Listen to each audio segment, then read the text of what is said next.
After the 76ers traded for James Harden in the deadline, they've been really interesting to watch. You've seen James Harden go off for triple-doubles in some of the games, but if you look at the game against the Nets, the game last night against the Suns, you just see James Harden just not showing up at all, and it's kind of crazy just how much regress Harden has been, maybe because of his injury, but just last year he was averaging 30 points, double-digit assists, and now he's only averaging around 22 points, 9 assists, 7 rebounds, which is still really good, but for the superstar James Harden that's definitely not what we expect, and the 76ers honestly just might have a big problem that I don't know if they can address. Now, of course, they have a couple games, like 10 games before the playoffs, and they still have some amazing talent, but I'm really interested. Maybe they'll just mess up in the playoffs with Harden just not showing up, or maybe they're going to go all the way. Harden steps up, Embiid is going to be the monster, the role players step up, but I don't think we should put them as a favorite, in the favorite spot, and it's definitely going to be, they have a lot of flaws with this team, but I think that they can fix it. So before we start, make sure to like the video and subscribe to the channel, as it pretty much further motivates you to make more videos like this. So let's get right into it. So let's first talk about James Harden and Joel Embiid. So of course the pairing looked really good at the start, and just that pick and roll, pick and fade was really dominant, but it's just, Harden is just so confusing, because sometimes you see him, like I said in the beginning, getting a triple-double, 30-point triple-double, hitting all of his shots, but then sometimes he's only shooting 11 shots like he did with the Suns. He's missing all of them. He's having so many turnovers. He's not trying on defense, and that's not good for a superstar caliber player. That I know that they're in a better situation than when they didn't have Ben Simmons, and it's of course better, but still, like, that inconsistency with Harden is just not good. He just doesn't show up sometimes. We've seen in the playoffs with Houston where he's so good in the regular season, but in the playoffs, he just can't really show up, and especially in the big games, which this Sixers team definitely needs. Joel Embiid, he's so good. He's probably a top 5 player, but in the playoffs, it's really easy. It's easier to guard a center than like a forward or a guard, because you can just double Embiid, and if you have someone else step up, then that's such a deadly combo. But if nobody's hitting their shots, all the role players, Harden is not playing well, then this isn't really gonna work out for how the Sixers want, and they need Harden to step up. We know he can put up 50 points if he wants to, and yes, he hasn't been the same, maybe because of injury, but they need Harden to just be better. He needs to be more aggressive. He needs to still have the playmaking, which he has been doing really good in, averaging double-digit assists, but he just needs to be more consistent as a scorer, which I don't know if he can do, especially what we've seen so far this whole season in the past, and I really hope that Harden can just be consistent. I really want to see Harden win a championship, prove all the doubters wrong, that he can win a championship in the future. He's always had a solid team with the Thunder, with KD and Russ. I know he was young. With the Rockets, they built a pretty solid core. And the Nets, they had one of the best big threes on paper, offensively, of pretty much in NBA history. But Harden, he needs to show up. Embiid is always going to be there. His playmaking has been so much improved. He's at least top 3 for MVP, and the MVP race is so close, and it's just confusing my brain so much. But they need just everyone to step up, and that goes into the role players. They need their role players to step up.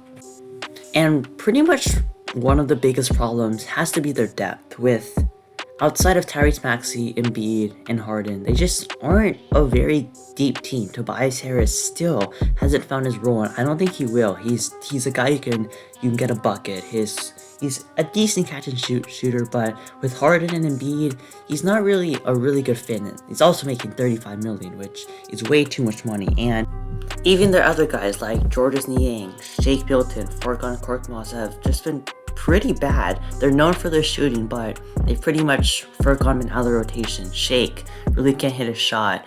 Georges Niang too, and that's not good at all for this championship team, and especially if Harden's not going to play up. Embiid can't do everything. Now, Tyrese Maxey, no doubt a bright spot. He is an absolute bucket. He's a really good slasher, which helps complements him with Harden. He's a good shooter, can do some stuff off the dribble, and he's definitely their X factor. But you can't have three guys be good and then expect to win a championship, especially with how just deep the East is.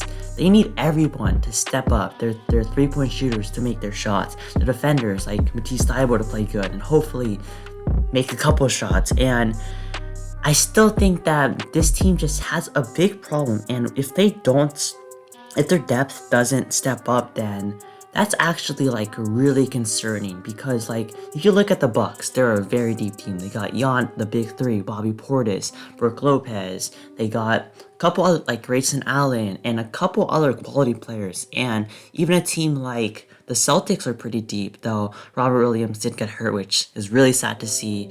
And I think that still the Sixers have the talent. You have literally Joel Embiid and James Harden. Two, I would say Embiid top 5 at least. Harden like top 15, top 20, around that range. And there's just so many problems. And another problem is the free throws of Joel Embiid and James Harden. Now, people really don't like to watch those two because of their free throws. Now, Embiid, he does get fouled a lot. And yes, maybe he does flop a little bit. But when you're in the paint that much, backing them down, there's probably the highest chance you're going to be fouled. But even Harden, he just said in his press conference that I didn't just get calls, so that's a big problem. And yes, he also said he needs to take more shots, which is true, but you can't be reliant on free throws, especially in the playoffs where the refs aren't going to call as many fouls they just want to it. That's just what they do. They just don't call fouls as much in the playoffs. And it's more on your overall skill and just getting a bucket. And that's definitely a big problem. I think that Harden hopefully can learn from his past and just be good in the playoffs. Prove that he's still a superstar caliber player. Embiid's his playoff resume has been decent so far. He has had some monster games, but also some games where he gets doubled.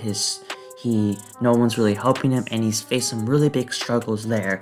But overall, this Sixers team, I would put them around, I would say definitely contender still, because they still have so much talent. This team is constructed well if the role players are playing well, Harden is playing well, and if everything clicks, then this team is no doubt scary. The Bucks, if you look at the East, some other contenders are the Bucks, I would say the Heat maybe, matters what they're gonna do, and their recent stretch hasn't really bad. You have like the Celtics, who are still a really good team. You have like, I guess the Nets, I don't really know. Then you got like the Bulls, the Cavs, the Raptors, but the Sixers team can still definitely make the finals. There is a chance that they're going to make the finals, but there's also a chance that they're going to lose in the second round because of the disappointments of all of their players. And now, of course, this isn't a do or die season. Embiid locked up, Maxey locked up, Harden I'm pretty sure will get locked up. I mean, not completely sure, honestly. I heard he will accept his player option, but it's still only one more season, and James Harden really wants to win a championship, and if he knows that this isn't the best situation, he's gonna get out of there, which what we've seen with the Nets and the Rockets. And I don't know, I don't know how I feel about this team. It isn't perfect. I still think that having Joel Embiid is so amazing. Having James Harden is so amazing. But I hope they can put it all together. They're such a talented team, and I really want to just see them succeed. They've gone through so much of the process, where Ben Simmons situation, the Jimmy Butler situation, tanking for so many years, and getting to this team. And yes, it isn't what they expected when they started the process, but it's still a decently constructed team. And the management can't really control if James Harden's going to choke, if their shooters aren't going to shoot very well. And I still think that there will be some big moves if they fail this year. Maybe like a Tobias Harris move if they can, getting more shooters. But I still think that I'm going to be really interested by the Sixers. Will they step up? Will they choke? Will they disappoint everyone? But right now, they have a big problem and they have to address it. So that being said, that's my video about the 76ers. Like I said, like the video, subscribe to the channel, and I'll see you on next time.